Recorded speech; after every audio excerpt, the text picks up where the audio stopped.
pesticidas son los compuestos que se utilizan para prevenir, destruir o repeler diversas plagas, tales como animales, plantas o microorganismos que son nocivos, destructivos o molestos. Esas plagas las queremos eliminar para aumentar la producción agrícola o bien para controlar enfermedades. El DDT, que es un pesticida organoclorado, se utilizó para eliminar el mosquito que transmitía la malaria y de esa forma se salvó miles de vidas. Actualmente estos pesticidas clorados están prohibidos. De esa forma surgen los insecticidas, rodenticidas, herbicidas o bien antifúngicos. El plaguicida ideal sería aquel que fuera altamente tóxico para el organismo no deseable que queremos eliminar y que sea inocuo para el hombre. La exposición ocupacional a pesticidas ocurre en aquellos trabajadores que realizan la fabricación o bien la aplicación de los mismos. También los que realizan la cosecha o manipulación de los cultivos. Los pesticidas ingresan al organismo generalmente a través del tracto respiratorio y por vía térmica, pero también pequeñas cantidades pueden ingresar por vía gastrointestinal a través de utensilios o manos contaminadas.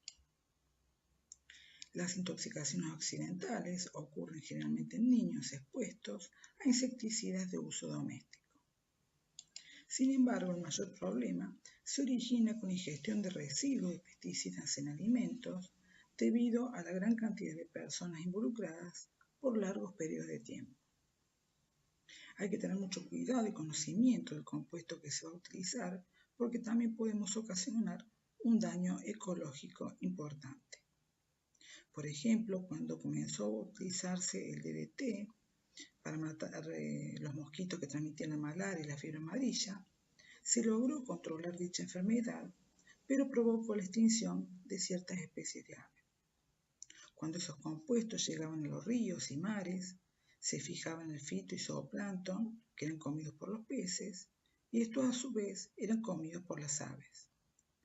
Debido a que estos compuestos inhiben la calcificación de la cáscara de los huevos, debilitaban la cáscara de los huevos debido a que no tenían una cantidad adecuada de calcio, y estos se rompían al querer empollarlos. Por eso no llegaban a término y produjo como consecuencia la extinción de algunas especies de aves como halcones y águilas.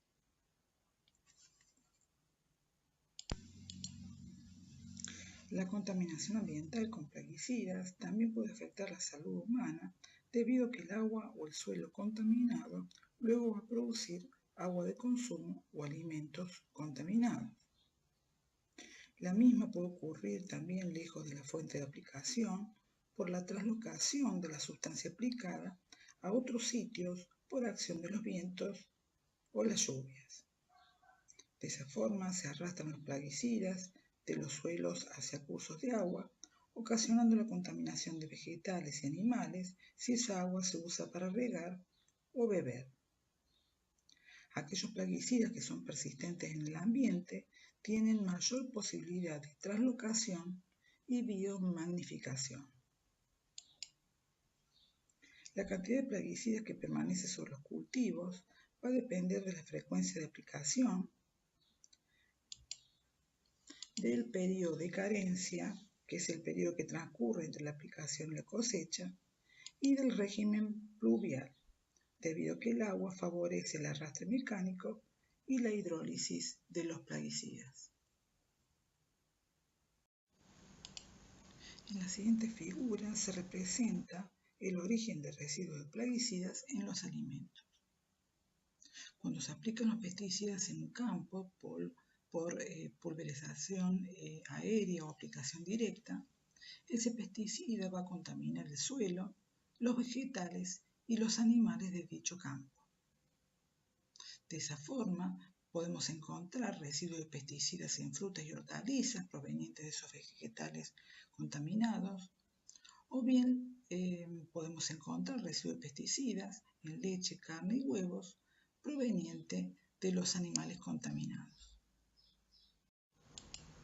Uno de los grupos más importantes de pesticidas son los insecticidas. Los podemos clasificar en insecticidas organofosforados, organoclorados, piretroides y rotenoides. La siguiente figura muestra el sitio de acción de las diferentes clases de insecticidas. Los organoclorados y los piretroides actúan interfiriendo en el transporte de iones en la membrana axonal, mientras que los organofosforados y los ésteres de carbamato actúan en la transmisión sináptica al inhibir a la acetilcolinesterasa. Los organofosforados la inhiben en forma irreversible, mientras que los ésteres de carbamato la inhiben en forma reversible. A los organofosforados ya lo vimos en la clase de sistema nervioso autónomo cuando se explicó la transmisión colinérgica.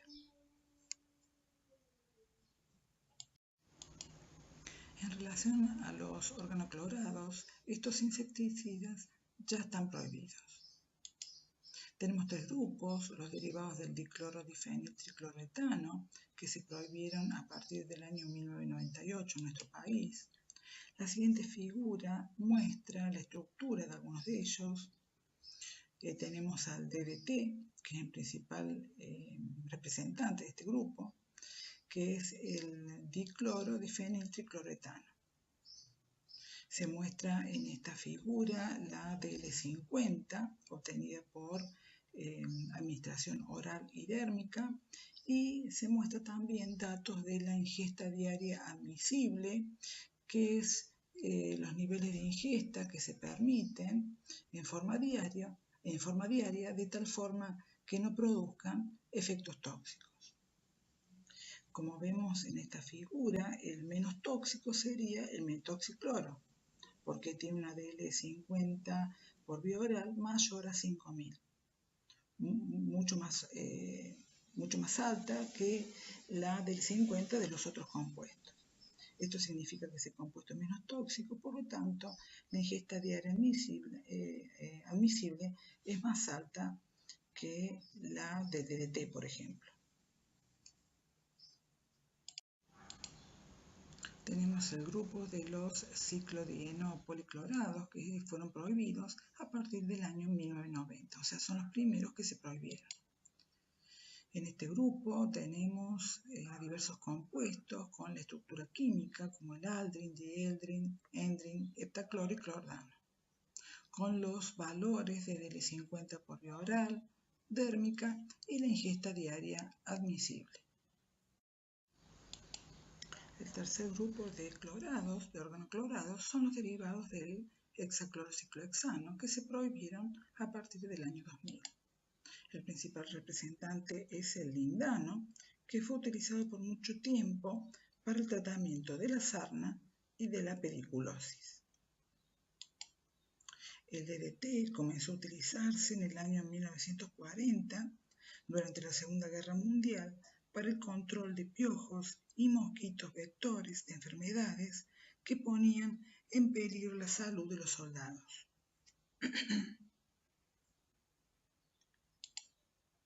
También fue muy utilizado en la agricultura debido a la baja toxicidad aguda en relación a los órganos fosforados y debido a su alta persistencia.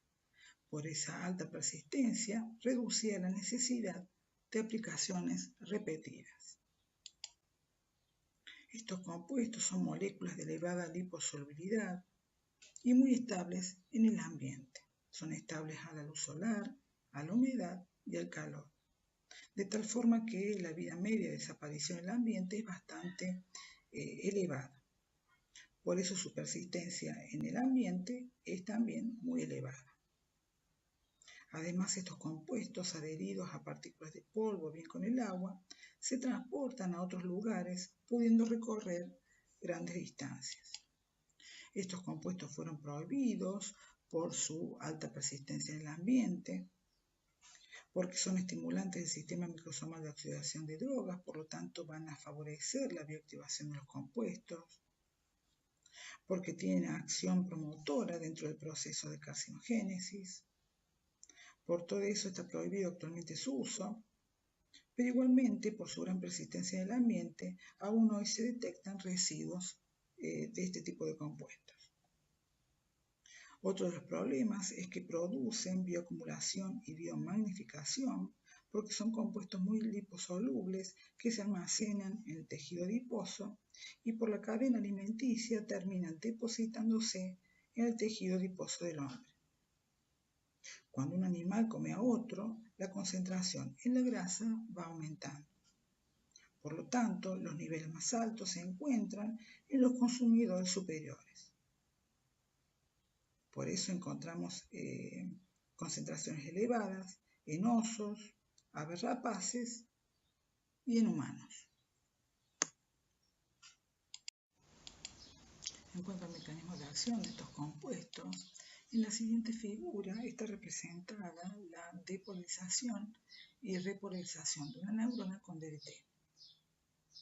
En una situación normal, que está representado con la línea continua, se produce la depolarización, luego se repolariza y vuelve al estado de reposo.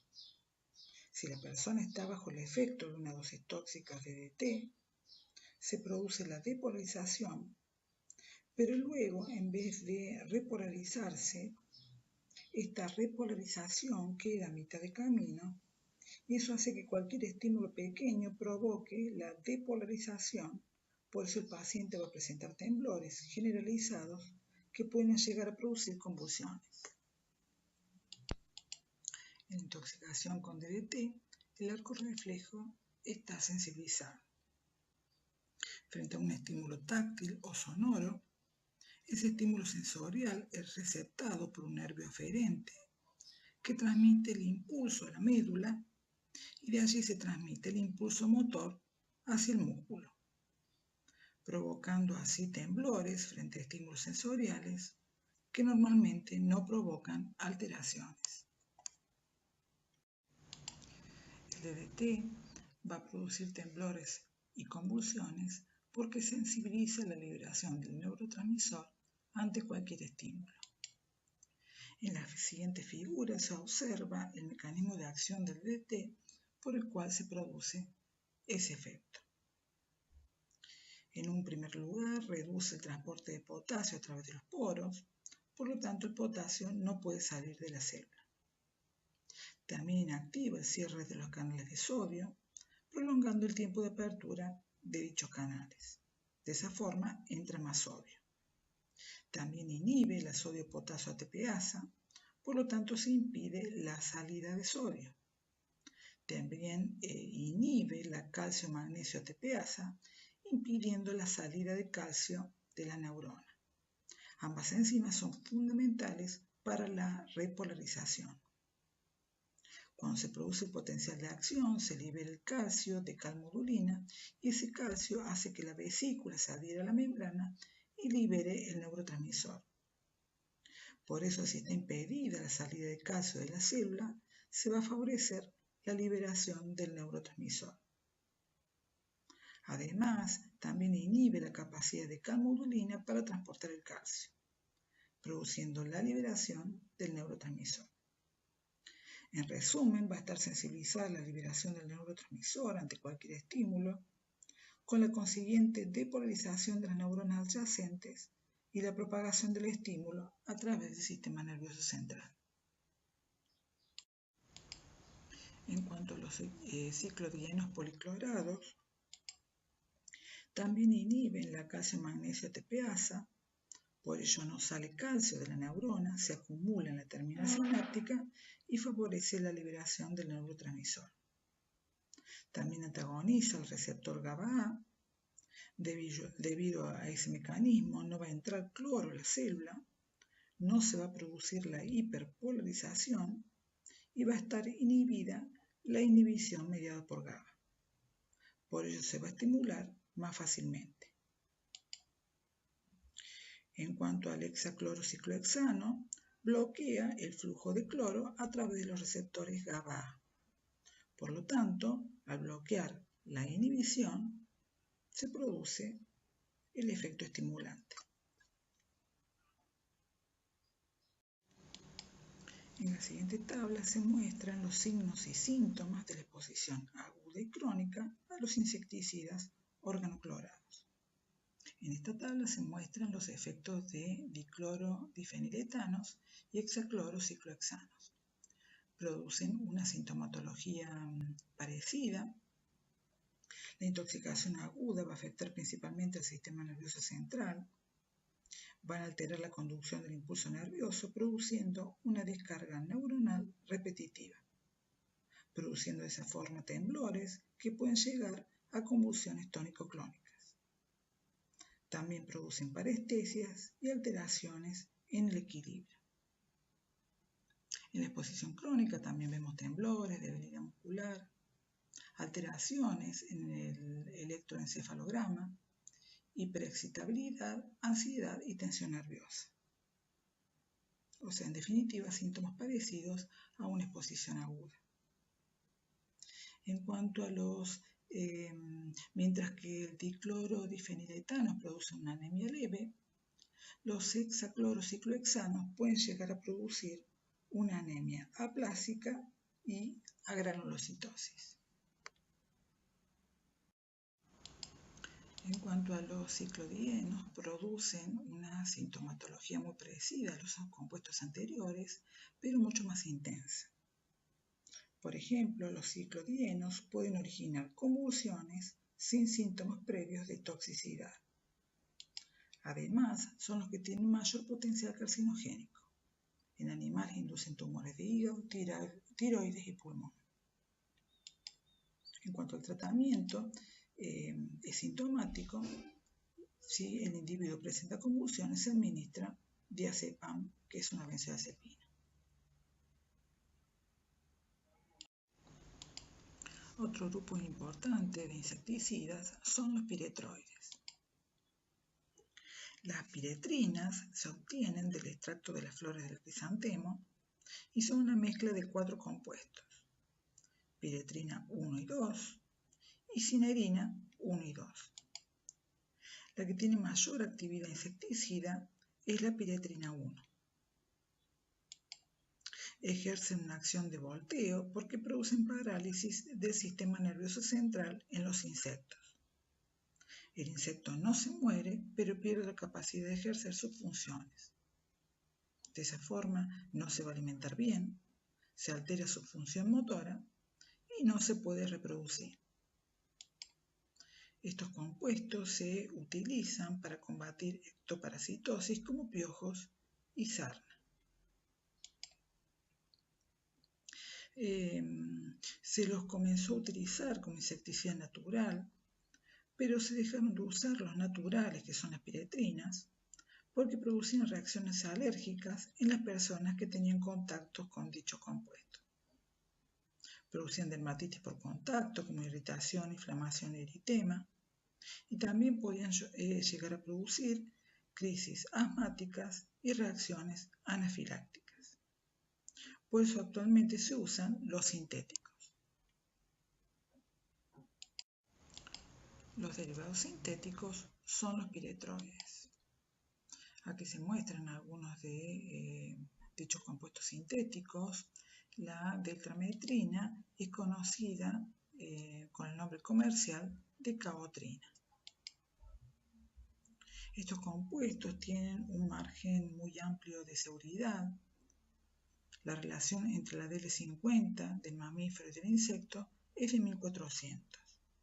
O sea que son mucho más tóxicos para el insecto que para los mamíferos. La escasa toxicidad en mamíferos se debe a su rápida biotransformación por hidrólisis o bien por hidroxilación. Además, son muy lábiles en el medio ambiente, por lo tanto tienen bajo impacto ambiental. Los mayores problemas de toxicidad lo producen sobre los animales acuáticos. El mecanismo de acción de estos compuestos es muy similar al de los ciclodienos. Como se observa en la figura, inhiben la calcio-magnesio ATPasa, por lo tanto no puede salir el calcio. Y también bloquea el receptor GABA, por lo tanto bloquea la inhibición. También inhibe a calmodulina, Por ese motivo aumenta el calcio libre en la terminal nerviosa, favoreciendo la liberación del neurotransmisor. Como se observa en la siguiente tabla, los signos y síntomas que producen van a depender de su estructura.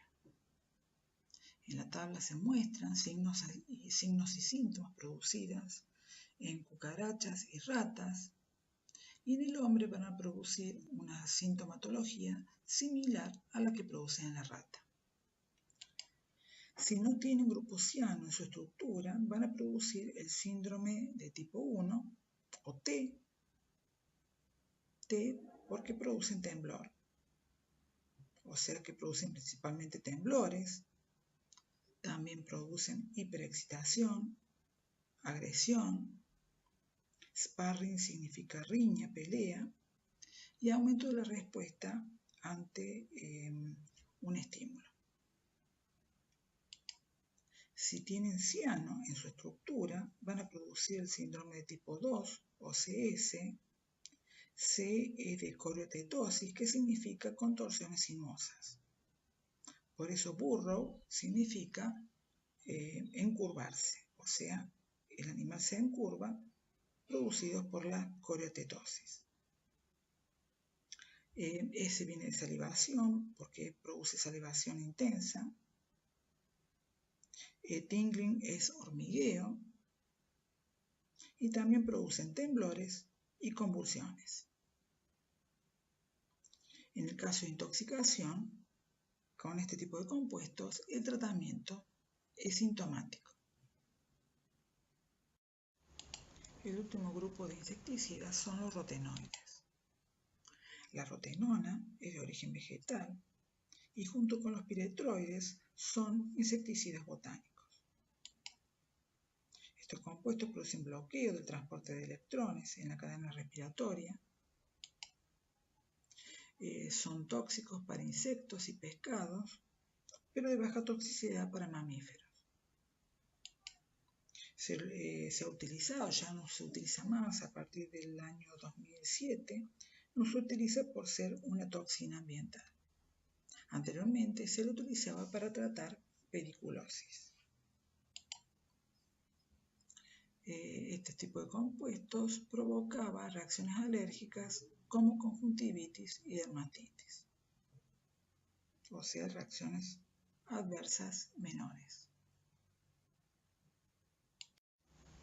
En la búsqueda de insecticidas efectivos para combatir insectos y no tóxicos para el hombre, se desarrollaron diversos insecticidas químicos. Tenemos los nitrometilenos, que son elaborados a partir de ciclodienos y ciclohexanos, derivados del nitroimino, que son parecidos a la nicotina, y los derivados del fenilpirazol. Estos compuestos son muy eficaces y específicos sobre los receptores del sistema nervioso de los insectos. Tienen la ventaja de que no permanecen en el ambiente y sus efectos tóxicos sobre los mamíferos son mínimos. Y en el hombre no se evidenció toxicidad de importancia. Otro grupo importante de pesticidas son los rodenticidas, que se utilizan para eliminar roedores. Entre los compuestos más utilizados tenemos los anticoagulantes. Son compuestos derivados de la 4-hidroxicumarina, que son los anticoagulantes de primera generación, tales como la warfarina, y los derivados del lindano 1,3-diona, que son los anticoagulantes de segunda generación o superwarfarínicos, como la bromadiolona. Estos superwarfarínicos tienen la particularidad de que con una sola dosis produce la muerte en el roedor, mientras que en los de primera generación requieren varias dosis. Estos compuestos inhiben la epóxido reductasa y la quinona reductasa, que son necesarias para la regeneración de vitamina K reducida. Como consecuencia, no se va a producir la activación de los factores de coagulación. e impiden la síntesis de protrombina. Como consecuencia, se produce una alteración en la coagulación sanguínea. También aumentan la permeabilidad capilar. Como consecuencia de dicho mecanismo de acción, se producen hemorragias internas por alteraciones de la coagulación. También ocasionan daño neurológico y cardiopulmonar en las ratas. A los pacientes intoxicados se los controla con el tiempo de protrombina y se los trata con vitamina K1 para contrarrestar los efectos, hasta que el tiempo de protrombina sea normal. Si la hemorragia es severa, se debe realizar además transfusiones de sangre o plasma. Otro grupo de rodenticidas son los derivados de la escila roja, que ya están prohibidos. En estos casos se emplea el bulbo de dicha planta, que tiene glucósidos cardiotónicos, y le va a producir a la rata una alteración cardíaca. En casos de intoxicación, como producen hiperexcitación del corazón, se les da a los pacientes lidocaína o fenitoína para frenar la conducción cardíaca. Norbormide actúa sobre el músculo liso de los vasos periféricos de la rata, produciendo una contracción irreversible y una isquemia generalizada. Aparentemente solo produce ese efecto en la rata porque habría un receptor en el músculo liso para ese compuesto que no estaría en otras especies de animales. El fluoracetato, ya prohibido, bloquea el ciclo de Krebs. Por lo tanto, el animal se queda sin energía porque disminuye la respiración celular y el metabolismo de la glucosa. Es muy tóxico para otros animales, por eso se restringió el uso y después se lo termina prohibiendo. Y produce la intoxicación con este compuesto, produce convulsiones y la muerte por fibrilación ventricular o paro respiratorio. Y la alfa-acetiltiurea, conocida como ANTU, también prohibido, reacciona con grupos sulfhidrilos y produce elevada toxicidad en ratas, produciendo edema pulmonar, y produce moderada toxicidad en humanos. La intoxicación aguda ocasiona tos, disnea, cianosis y edema pulmonar por alteración de la permeabilidad del endotelio capilar pulmonar. En cuanto a los herbicidas, estos compuestos se utilizan para eliminar la maleza en el campo y de esa forma dejamos la planta que nos interesa, aumentando así la producción. Las malezas reducen el rendimiento del cultivo porque compiten por el agua, la luz, los nutrientes y el espacio físico, y también disminuyen la calidad de los cultivos porque le pueden dar más sabor u olor a la cosecha. Además, algunas pueden ser tóxicas por ingestión y si presentan espinas le pueden producir daños físicos al hombre y a los animales. En este grupo tenemos los clorofenoxicompuestos como el 2,4-D, que es el 2,4-diclorofenoxiacético, y el 2,4,5-T, que es el 2,4,5-triclorofenoxiacético. Son los agentes naranja que se utilizan en la guerra de Vietnam, llamados agentes naranja porque venían envasados en recipientes color naranja. Estos compuestos produjeron la defoliación de los árboles y de esa forma los soldados enemigos no se podían ocultar entre los árboles. Actúan como hormonas de crecimiento, alterando el crecimiento normal de las plantas, y nuestro organismo produce desacople de la fosforilación oxidativa, interfiriendo con la respiración celular. Estos compuestos producen irritación de piel y mucosas, también parestesias, producen cloracné, que es un tipo severo de dermatitis con quistes y pápulas pruriginosas, y en dosis mayores pueden originar hipertermia por aumento del metabolismo, porfirias, daño hepático, polineuropatías con dolor muscular intenso, alteraciones psiquiátricas y muerte por fibrilación ventricular. Como producto secundario de la síntesis de estos compuestos, se produce el tetraclorodibenzodioxina, por lo tanto se produce como impureza durante la síntesis. Este compuesto es un contaminante de los herbicidas, es altamente tóxico y tiene efectos teratogénicos, inmunosupresores y carcinogénicos. En ratas produce cáncer de hígado y de tracto respiratorio, aunque no ha podido ser demostrado en humanos. Tenemos los derivados de los compuestos de bipiridilo como paraquat y diquat. Son muy tóxicos en forma aguda, pero son poco contaminantes porque se degradan rápidamente en el medio ambiente. Bloquean el proceso de respiración celular en las plantas y también la fotosíntesis. Por eso las destruye. Como se observa en la figura, el paraquat toma un electrón del sistema microsomal de oxidación de drogas y se forma un radical libre que no produciría daño porque rápidamente cede ese electrón al oxígeno, formando el anión superóxido. Ese anión superóxido, por acción de superóxido dismutasa, se convierte en agua oxigenada. El exceso de superóxido puede originar oxígeno singlete activado, que es muy reactivo. Además, el agua oxigenada formada por la reacción de Fenton puede producir radicales hidroxilos que van a producir la peroxidación lipídica.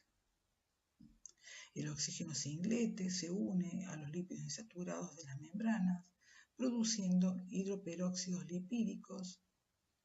Estos se pueden transformar a alcoholes estables por acción de glutatión peroxidasa en presencia de glutatión reducido, el cual se regenera por la glutatión reductasa en presencia de NADPH. Si se genera mucho hidroperóxido, se sobrepasa la capacidad de detoxificación y se generan radicales libres lipídicos que dañan las membranas. La vitamina E puede frenar ese proceso al captar los radicales libres. El grado de peroxidación lipídica que produjo puede ser evaluado por el incremento de malonilaldehído. Además, la depresión de los niveles intracelulares de NADPH también produciría daño porque inhibe la síntesis de algunos ácidos grasos que son necesarios para la síntesis de precursor del surfactante pulmonar.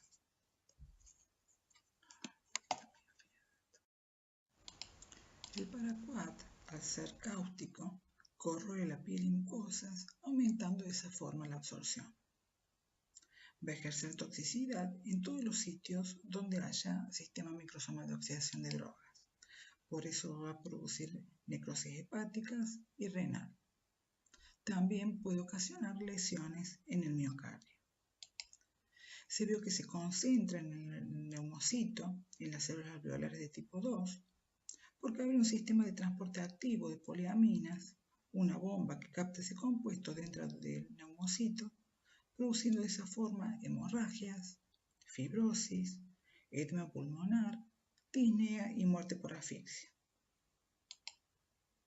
El diquat no se deposita ni produce daño en el pulmón. Otro compuesto herbicida muy utilizado actualmente es un fosfonometil-aminoácido como el glifosato. Este compuesto produce desacople de la fosforilación oxidativa e inhibe la síntesis de aminoácidos aromáticos. El glifosato produce irritación ocular, úlceras intestinales, hipotensión, alteración hepática y renal, broncoespasmos, disneas, edema pulmonar y convulsiones, coma y muerte.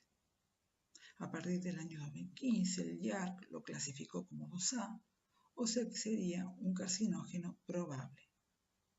Por eso actualmente es muy cuestionado el uso de este tipo de herbicida. Finalmente tenemos el grupo de los nitrofenoles que producen desacople de la fosforilación oxidativa y por intoxicación aguda va a producir taquicardia, taquipnea, fiebre, esa hipertermia puede llegar a producir la muerte del individuo, también convulsiones, edema pulmonar, cianosis, colapso y coma por paro respiratorio. En relación a los fungicidas, estos compuestos evitan la proliferación de hongos para conservar semillas, plantas o madera. La toxicidad de la mayoría de estos compuestos es baja, pero se ha observado que el 90% de los fungicidas de uso agrícola son cancerígenos en modelos animales. Tenemos a los ditiocarbamatos que forman complejos con metales como el zinc y el manganeso. Tenemos el CIRAM, MANEB y CINEB. Estos compuestos producen dermatitis por contacto y afectan la síntesis de tiroxina. Pueden tener algún efecto teratogénico y carcinogénico, posiblemente por la acción de su metabolito letilentiourea, conocido como ETU. En relación al hexaclorobenceno, ya está prohibido su uso, provoca un síndrome llamado úlcera negra, caracterizado por ampollas dérmicas, con aumento de pigmentación y fibrosis. También alopecia, porfiria cutánea, artritis, osteoporosis y necrosis hepática. El único compuesto derivado del hexaclorobenceno que se utiliza es el clorotalonil, en donde se reemplazan 2 cloros por 2 cianos, y se lo utiliza para el control de la cigatoca negra del banano. Este compuesto produce irritación de piel y mucosas. El pentaclorfenol también está prohibido. Produce desacople de la fosforilación oxidativa, afectando el hígado, riñón y pulmón.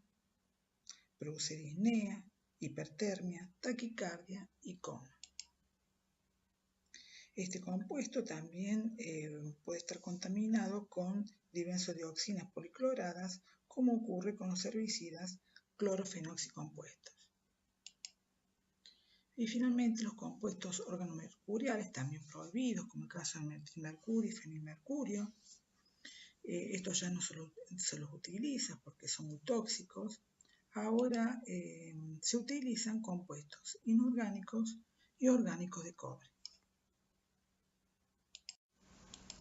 También tenemos el grupo de los fumigantes, como acrilonitrilo, que es un cianuro orgánico, cianuro de hidrógeno, cloropicrina y dibromuro de etileno. Estos compuestos son pesticidas que permiten la fumigación porque son gases, líquidos que se volatilizan o bien sólidos que liberan gases por reacciones químicas con el agua o con ácidos, como ocurre con el fosfuro de aluminio, que al reaccionar con humedad forma fosfina. De esta forma se utilizan para controlar plagas en lugares cerrados como edificios o barcos y pueden penetrar en distintas áreas de depósito y en el suelo que son inaccesibles. Uno de los problemas del uso de pesticidas es el desarrollo de resistencia en las plagas. La aplicación de plaguicidas en forma repetida o dosis inadecuadas provoca la selección de individuos resistentes de plagas que pueden tolerar dosis más altas que las requeridas para matar a la mayoría de la población. También se podría producir por algún mecanismo de adaptación de la plaga al efecto del plaguicida, por algún tipo de tolerancia o bien por modificación de las enzimas que lo biotransforman. Ante esto, el agricultor responde aumentando la concentración del plaguicida, aumentando la frecuencia de las aplicaciones o bien realizando mezclas de varios plaguicidas, aumentando de esa forma la contaminación ambiental y el riesgo de intoxicaciones. Otro de los problemas del uso de pesticidas es que pueden quedar residuos en los alimentos. Por eso se establece el límite máximo de residuos de pesticidas en los alimentos. Para proteger la salud del consumidor, se establecieron estos límites en cada alimento, en los cuales el pesticida puede dejar residuos luego de su uso de acuerdo con una buena práctica agrícola. La buena práctica agrícola establece la utilización de plaguicida en la forma oficialmente recomendada o autorizada de dicho plaguicida. Se establecieron de tal forma que la ingesta total de dicho residuo de pesticida en todos los alimentos no supere su ingesta diaria admisible. Este límite máximo de residuos se expresa en miligramos de plaguicida por kilo de alimento. Cuando igualmente quedan niveles de residuos elevados en los alimentos, se recomiendan modificaciones en el uso de los mismos en la agricultura, por ejemplo, reducción en la aplicación o bien incremento en el periodo de carencia, que es el intervalo entre la última aplicación y la cosecha de ese alimento.